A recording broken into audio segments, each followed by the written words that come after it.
Hello friends, आ गए हम अंकित नोट्स एंड क्लासेस का पार्ट 4 में। तो हमारा सेकेंड लेसन चल रहा था cell the building blocks of life. तो हमारा अगला टॉपिक है the cell interior a coordinate working system. तो इसके बारे में हम पढ़ेंगे कि ये होता क्या है। तो यहाँ पे लिखा हुआ है you have learn most cell have 3 basic part. आपने पढ़ा होगा कि सारे सेल के पास 3 बेसिक पार्ट्स होते हैं। पहला होता है प्लाज्मा मेम्ब्रेन, जिसे हम सेलेक्टिवली प्रीएम्बल मेम्ब्रेन भी कहते हैं। दूसरा होता है साइटोप्लाज्म, जो एक जेली लाइक सब्सटेंस होते हैं। और तीसरा होता है न्यूक्लियस। न्यूक्लियस तो आपने देखे होंगे, कोई भी छोटे छोटे सेल्स में हमें न्यूक्लियस देखने को मिल जाता है। तो यहाँ पे फिगर में तीनों चीज़ों को अच्छी तरह से दिखाया गया है, देख सकते हैं आप। इस फिगर में आप तीनों फिगर में आप सारी चीज़ों को आराम से पढ़ के इस फिगर को, अगर आप चाहें तो इस फिगर को बना भी सकते हैं, या नहीं बनाना चाहें तो नहीं बना सकते हैं। तो ये हमारा इस फिगर के बारे में दिया है, जो उतना इम्पोर्टेंट नहीं है। और ये हमारा टेबल 2.1 है और ये टेबल 2.2 है। इसको हम अच्छे से डिफ़ाइन करने के लिए एक शॉर्ट वीडियो डालने वाले हैं, उसमें आप लोग इसके बारे में अच्छे से पढ़ लीजिएगा। अभी हम आगे बढ़ते हैं इस लेसन की तरफ। तो ये हमारा अगला है, why do eukaryotic cell need this organism. क्यों यूकैरियोटिक सेल, ये सब ऑर्गेनिज्म की ज़रूरत होती है उसमें, क्योंकि उस यूकैरियोटिक सेल में बहुत सारे लाइफ प्रोसेस होते हैं, डिफरेंट सेल ऑर्गेनिज्म होते हैं जो टाइम पर डिपेंड होते हैं। वो न्यू मटेरियल को बिल्ड करने में मदद करते हैं, साथ ही साथ जितने भी गंदे वेस्ट सब्सटेंस है उसे हटाने का काम करते हैं। तो यहाँ और हमारे बॉडी को एनर्जी भी प्रोवाइड करते हैं। ये एक साथ काम करते हैं, एक अच्छा फंक्शन करते हैं सेल के लिए। Cell is a tiny living factory. जो सेल होता है वो एक छोटा सा लिविंग फैक्ट्री की तरह होता है, जिसके अलग अलग पार्ट का अलग अलग वर्क दिया गया रहता है। तो यहाँ पे स्ट्रक्चर ऑफ न्यूक्लियस हमें यहाँ दिया है, देख सकते हैं आप। यहाँ पे न्यूक्लियस, उसके अंदर की ये पार्ट्स को हम देख सकते हैं। यहाँ पे सारी चीज़ों को अच्छी तरह से दिखाया गया है। इस फिगर को समझना बहुत ज़रूरी है। तो हम आगे यहाँ न्यूक्लियस के बारे में पढ़ेंगे। न्यूक्लियस होता क्या है? न्यूक्लियस एक होम होता है, जैसे हमारा घर होता है वैसे ही न्यूक्लियस एक हमारा घर जैसा होता है। तो इसके बारे में ये हमारा एक इम्पॉर्टेंट टॉपिक है, तो इसके बारे में हम पढ़ेंगे। The nucleus has A double layered covering. जो न्यूक्लियस होता है उसके पास डबल लेयर, मतलब लेयर के ऊपर लेयर, 2 लेयर्स के कवरिंग होते हैं न्यूक्लियस के, उसे हम कहते हैं न्यूक्लियस। सेल के ऊपर 2 कवरिंग होते हैं, उसे हम न्यूक्लियर मेम्ब्रेन या न्यूक्लियस भी कहते हैं। जैसे यहाँ फोटो में आप देख सकते हैं, यहाँ दो कवरिंग है। यहाँ पे 2 कवरिंग आपको दिख रहे होंगे, यहाँ पे 2 कवरिंग आपको दिख रहे होंगे, एक यहाँ है और एक यहाँ है। तो ये दोनों कवरिंग के बारे में इसमें बताया गया है।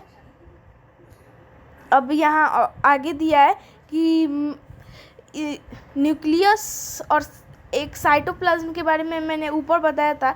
उन दोनों के बीच बहुत सारे मटेरियल ट्रांसफ़र करते हैं पोर्स को। ये बॉडी के राउंड घूम के न्यूक्लियस बॉडी के चारों तरफ घूमते हैं और राइबोनल सबमिट जो होता है वो अपना जगह वहाँ बनाता है न्यूक्लियस के बीच में। और एक सबमिट एजेंबल होता है, जो एक बड़ा और एक छोटा होता है, वो राइबोसोम को बनाता है। राइबोसोम एक पार्ट है सेल का। अब इसके बारे में हम अभी यहाँ दिया नहीं है, आगे दिया है, तो हम आगे पढ़ेंगे। अगला है हमारा ये न्यूक्लियस में क्रोमोसोम होते हैं, जो विजिबल होता है और रॉड शेप स्ट्रक्चर होता है। रॉड शेप जैसे हमारे घर बनते हैं तो ऐसा कुछ मैं बता रहा हूँ, वैसा ही कुछ शेप का रॉड होता है, वैसे ही स्ट्रक्चर होता है और ये सेल को डिवाइड करता है और ये इंफॉर्मेशन को कंटेन करता है और पेरेंट्स के कैरेक्टर के बारे में बताता है जो डीएनए फॉर्म करता है। अब ये डीएनए क्या होता है, तो डीएनए का फुल फॉर्म होता है डीऑक्सी बोनुक्लेइक एसिड। हमारे बॉडी में ये डीएनए प्रेजेंट होता है जिसकी वजह से हमारा बॉडी एक काम करता है, क्रोमोसोम डीएनए और स्पेसिफिक प्रोटीन को फॉर्म करता है। डीएनए के जो मॉलिक्यूल होते हैं वो इंफॉर्मेशन को जनरेट करते हैं और जो डीएनए का जो फंक्शनल सेगमेंट होता है उसे हम कहते हैं जीन्स। यहाँ पे लिखा हुआ है जीन्स, आप देख सकते हैं। आगे है,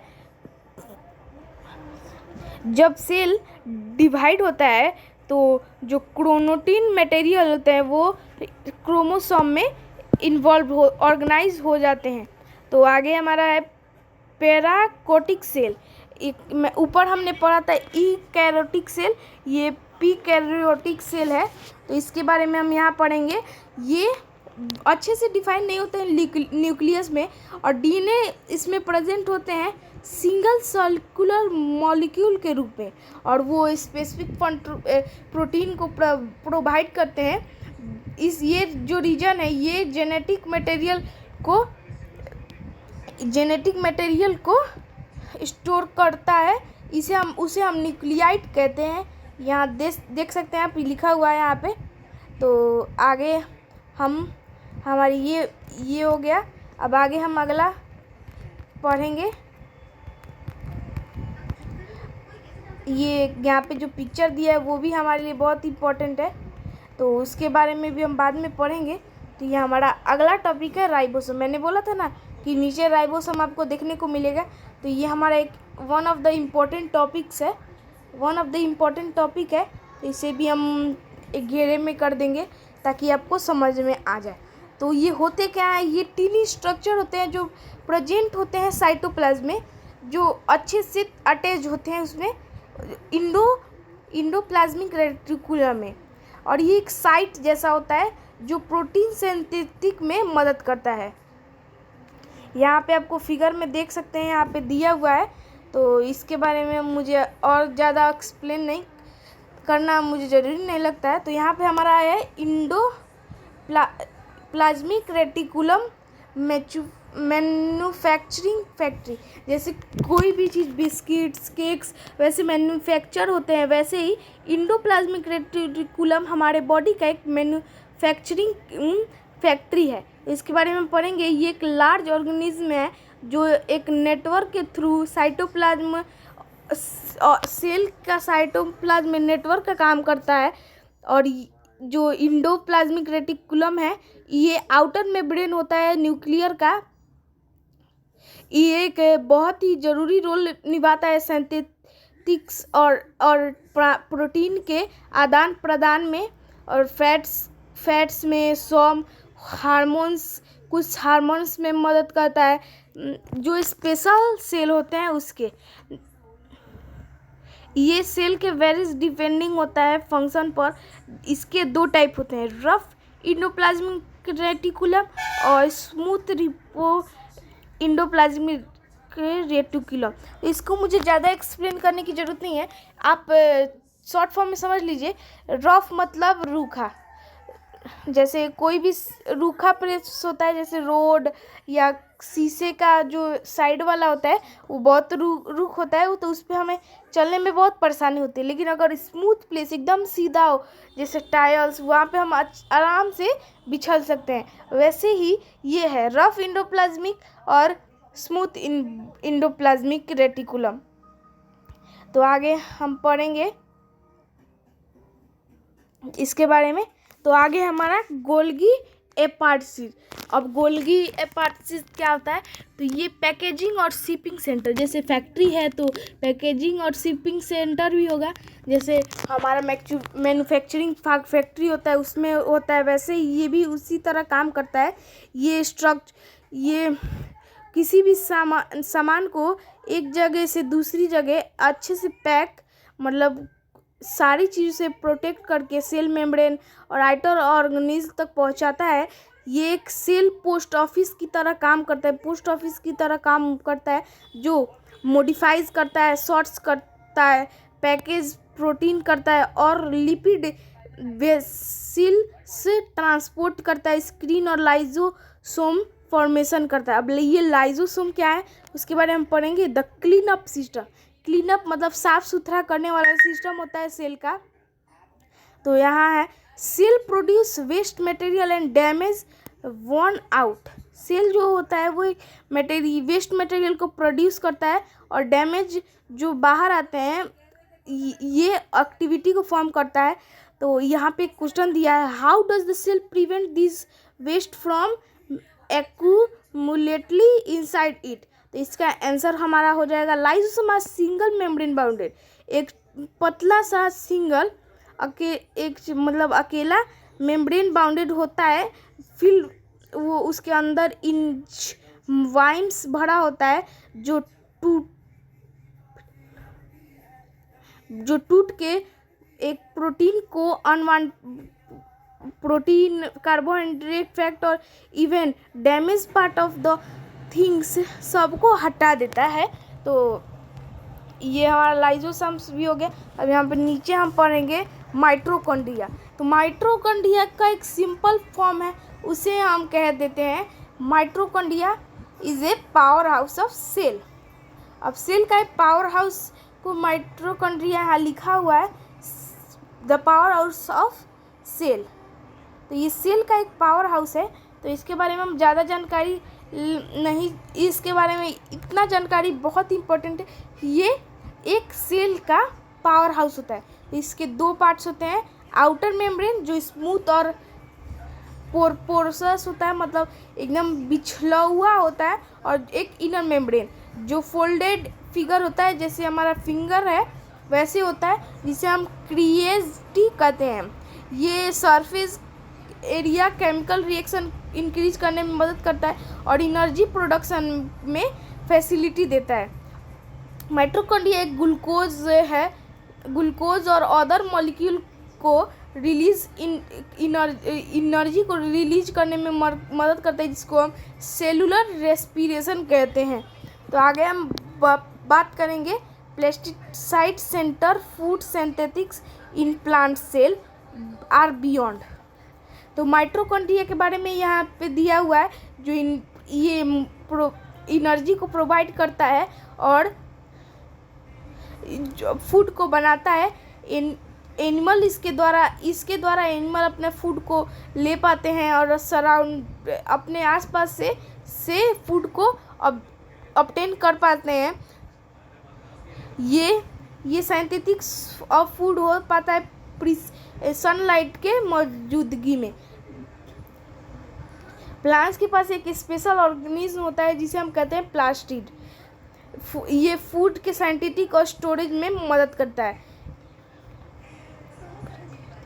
क्या आप पढ़े हैं, क्या आप पहले 8 क्लास या 7 क्लास में पढ़े हैं कि प्लांट अपना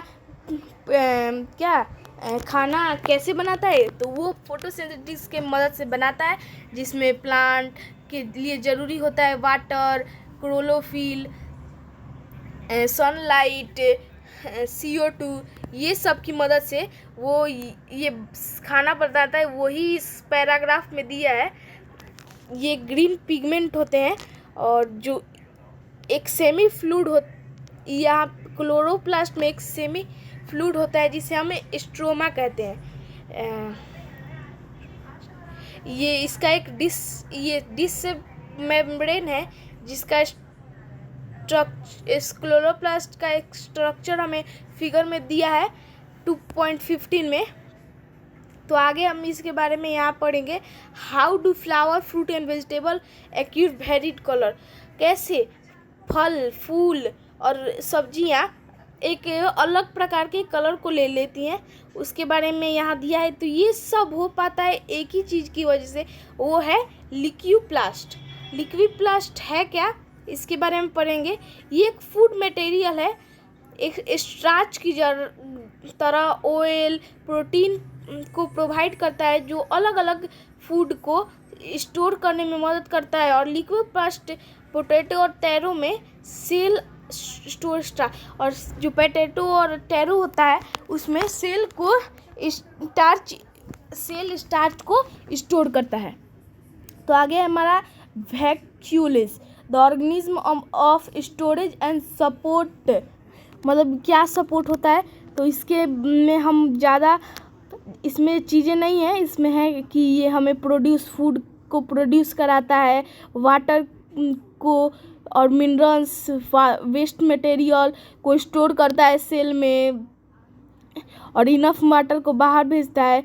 इसका एक मेच्योर प्लांट सेल होता है जिसको हम कहते हैं लार्ज सेंट्रल वॉल्यूल, जो सराउंडेड होता है सिंगल सेलेक्टिवली प्रीएम्बल मेम्ब्रेन से, और एक फ्लूइड वाटरी फ्लूइड से फिल्ड सबस्टांस होता है जिसे हम सेल सैप कहते हैं।